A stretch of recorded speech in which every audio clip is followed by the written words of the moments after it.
Holy Gospel according to Mark. Glory to you, O Lord.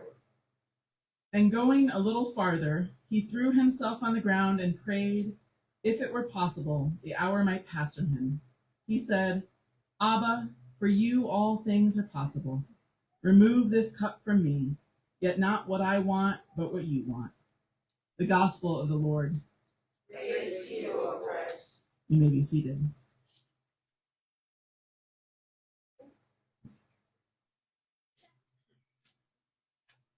Last week, we started our worship series talking about the rhythm of prayer and finding a new rhythm to an old ritual.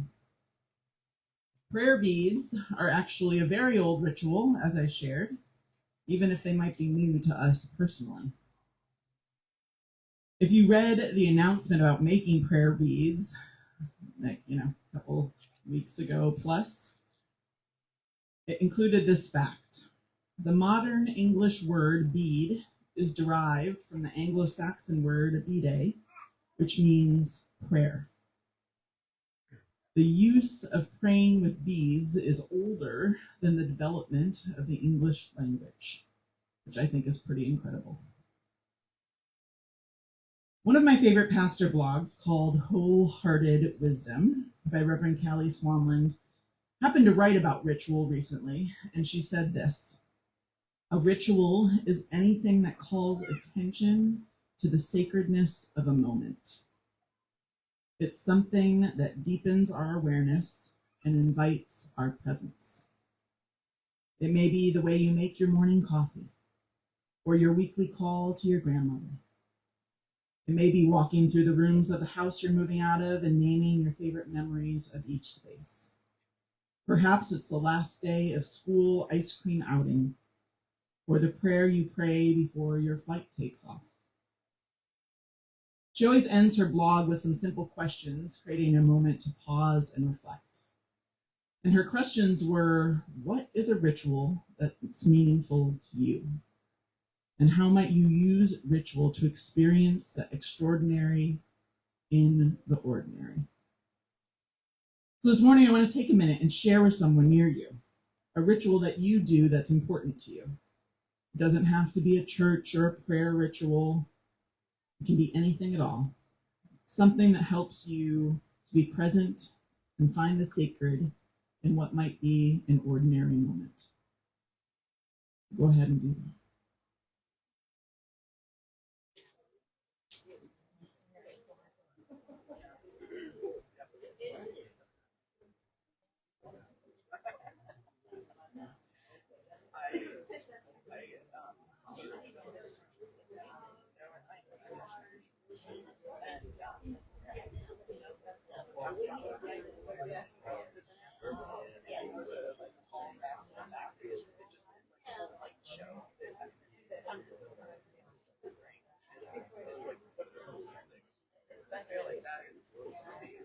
Ritual that I didn't do on purpose, it was just like you look up.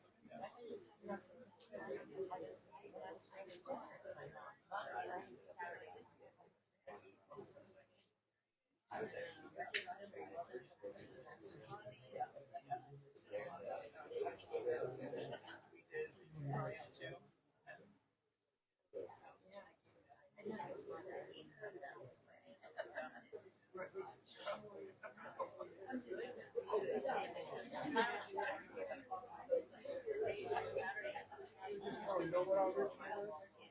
Just laugh. I get up and make the coffee. She gets up and makes the coffee. And then we talk about it.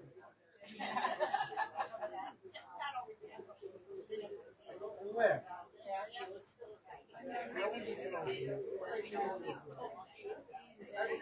don't know why she always said,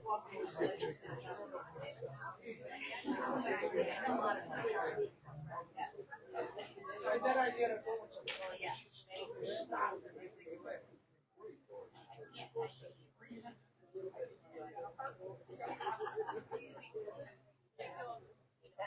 That morning together. Because, when Bob was working, we didn't get to have that together. Yeah. Because he left so early for work. Like, out the door, grab breakfast on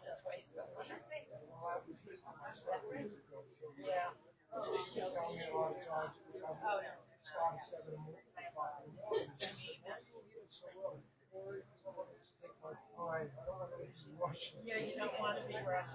Yeah. So that does raise your blood pressure if you run. First thing I do in the morning is turn off the radio. I do that too. NPR. Call us back in if you have. Love to hear your rituals later when you come through line. Say good morning. Noting sacred moments and making rituals of them is inviting the presence of God into your daily rhythms. And this week's focus is all about presence.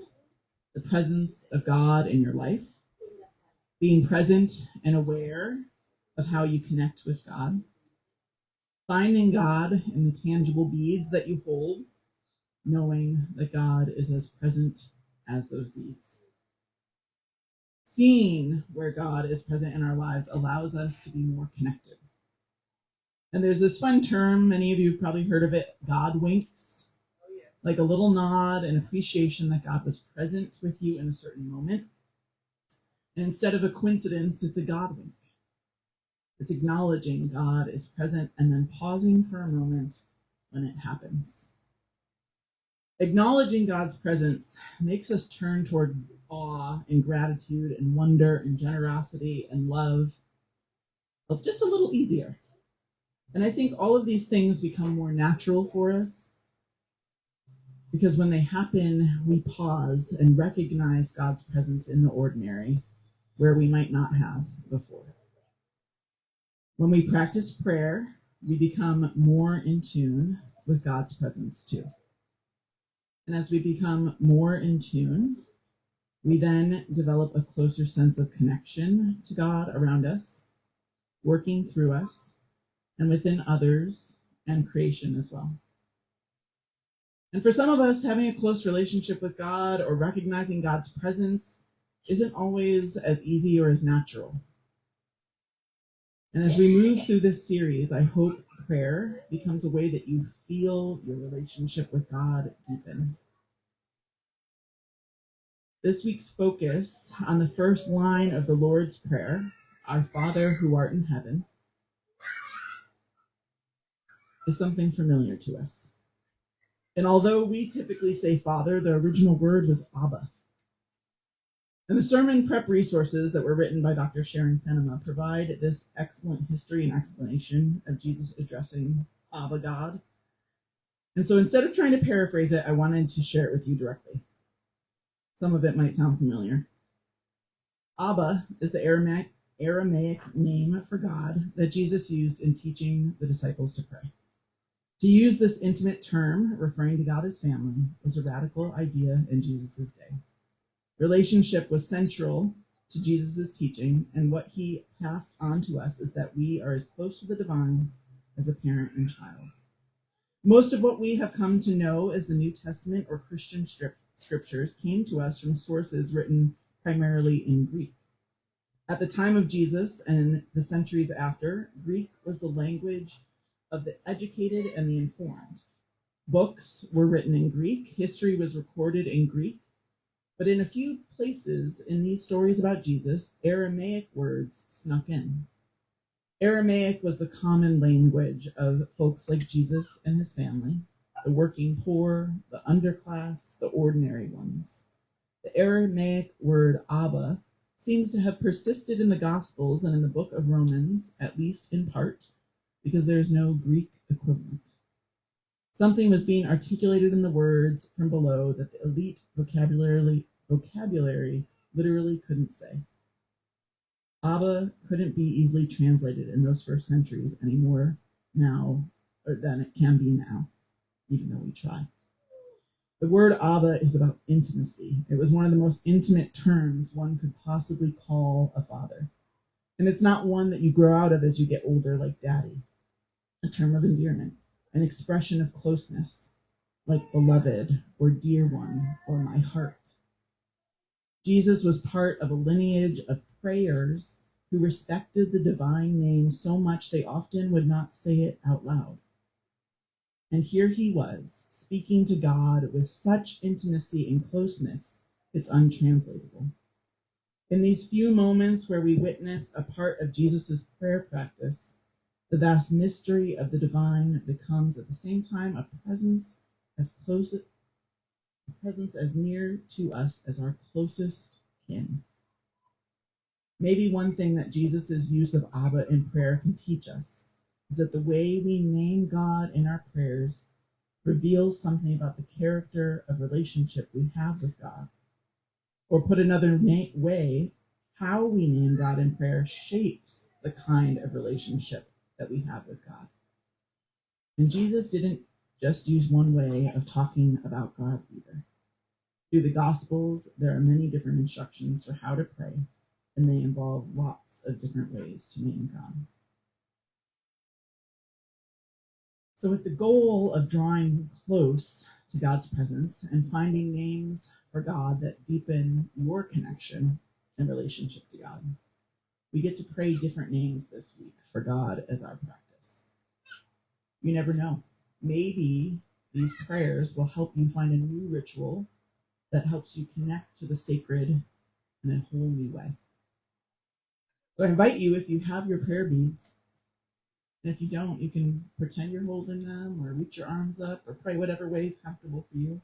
But if you have your prayer beads and you have your card, if you have your cards, you can turn to prayer, the prayer of presence. And if you don't have one of these, grab one in the hall later and follow along. We can do it together. Creator, Logos, Mother, Alpha and Omega, Great Light, Refuge, Gracious and Merciful, Abba.